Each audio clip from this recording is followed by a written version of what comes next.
walk in 7:30 in the morning, and here's the kids are kind of teasing him, and they were jabbing him like normal things. It wasn't like it was over the top. It wasn't like it was something, but I realized that my personal life was maybe being a little bit too affected in my teaching, because I grew up with a heavyset mom and was very defensive of overweight and obesity and things like that. And so as I walked in, I realized that Shane's life took over and didn't really analyze the situation very well. Does that make sense? So I didn't want to front load that. I mean, it's not right to tease or whatnot, but I know that I took something and probably dramatized it because of my own junk. Fair enough? So I tell the kids, hey, knock it off. But what I'm noticing is Cheeseburger's shoulders are slumped, his head's down, and he dang near looks like he's about ready to cry. And whether he was or wasn't, I don't know at that point, but he just, it's like, you know, and I'm sitting here and I'm getting ready on the podium and I'm thinking, God dang, 7:30 in the morning, who wants to start their day off that way? Being teased or made fun of, and a line gets crossed and the joke becomes weight related. You know, the insult is now out there. I don't care how many times it's okay with you to be black or, you know, green or purple or fat or skinny or whatever. The line was crossed for me in the room. And so I snap, and I end up telling everybody, get your cell phones out. Get your phones out right now. And so everybody's just kind of looking at me, and I'm like, no, get your phones out. And so they, what's going on? This is way too early in the morning for this. And I said, no, get them out. I said, open up my contact. So they're all looking at me, you know, and I gotta get my contact. I'm walking around, you know, you got your phone out, get it out. I want to see my name. Everybody see my name. Now delete the mother. Delete it. Delete it right now. My friends would never treat me the way you're treating him. His name's Justin. I don't care what's going on here. I don't like the jokes. I don't like it. And you're no longer a friend of mine. I will be here for you from 7:30 in the morning until 3 o'clock. Don't call me. Don't ask me for anything. I don't want to be around you. I'm ashamed to know you.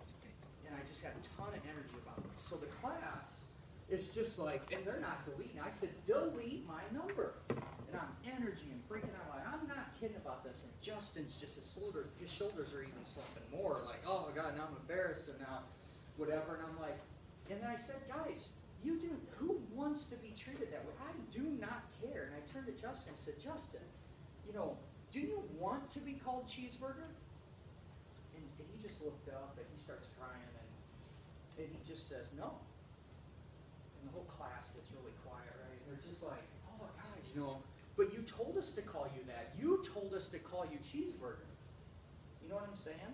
And he says, I got that nickname when I was 5 years old. So here he is, he's 20 years old. And he's been carrying this up his whole life, right? And still gets me choked up to think about that day. And class didn't know what to do. So I got this one kid, and I have to kind of front load this. So this kid was popular, good looking, the funny one, the most well-liked. Everybody loved him, right?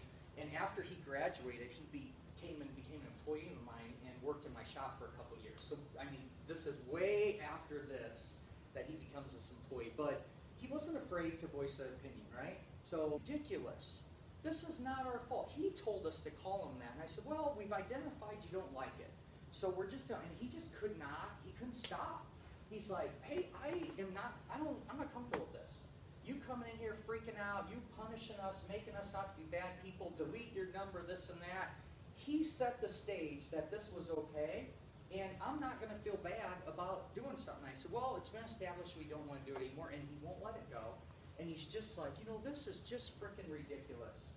And he goes, anybody that has personalized plates, we ought to be able to call them by their damn nickname. And all of a sudden, I'm like, what? Justin, tell me they're kidding. He's like, well, no.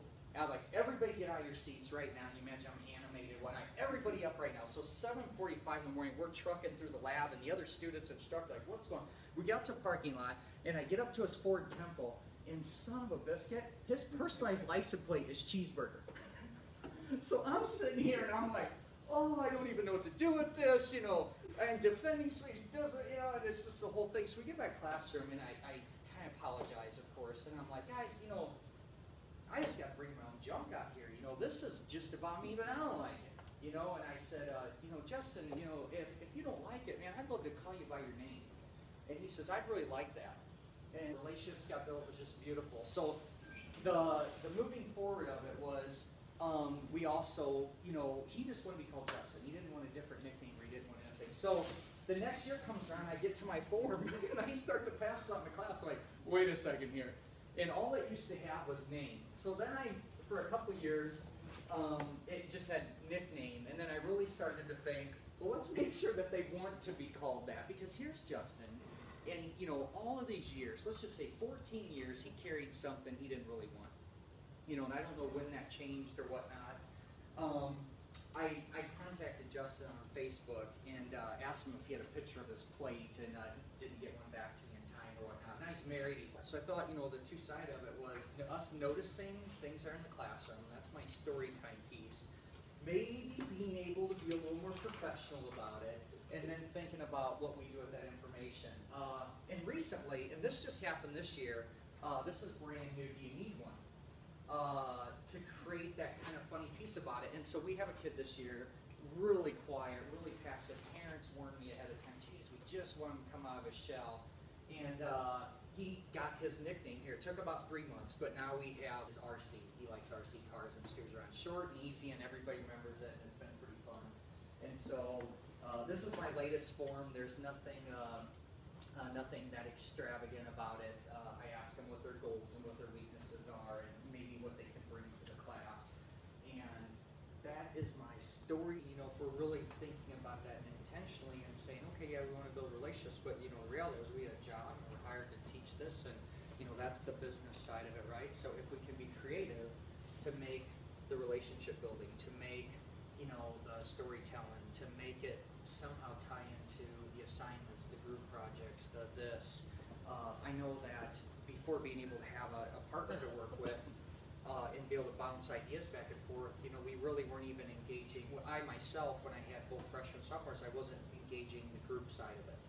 And now we have a student trying to do some tutoring, and we have some different opportunities. So I think that creative relationship building there's nothing wrong with saying, how can we tie this to class? Mm-hmm. You know what I'm learning? Just listen to you guys, or what kind of came to my mind as you were talking, B, is that it's, I don't know, I'm bad too, as I look at the lesson and think, okay, I got 16 hours or whatever, right? And it's really easy for me to take out my calendar and go, okay, I'm going to do 2 hours here and 2 hours here, and okay, now I got 16 hours and this all fits in here. But I don't think if you really looked at it from the outside, there's not a relationship piece in there. It's not a thought of, it's subconscious. It's, of course I'm gonna have an opportunity. It's just but if I really thought about that, this is so important. This is so important to the success of that student. It's so important to the retention. It's so important to the relationship. It's so important to the future. It's so important to my future, their future, everything. Maybe that's what I need to do. So I'm thinking, listening to you talk, that it's really starting off with an intent to say, I'm going to be willing to give up this first couple hours to allow us all to get to know each other. I'm willing to say, hey, let's let you guys get to know each other, so that you can find the chair you want to sit in tomorrow, so that you can start that relationship sooner, and really get my mindset. For me, my takeaway is to really think of that as an actual need to do item, instead of it just being subconscious.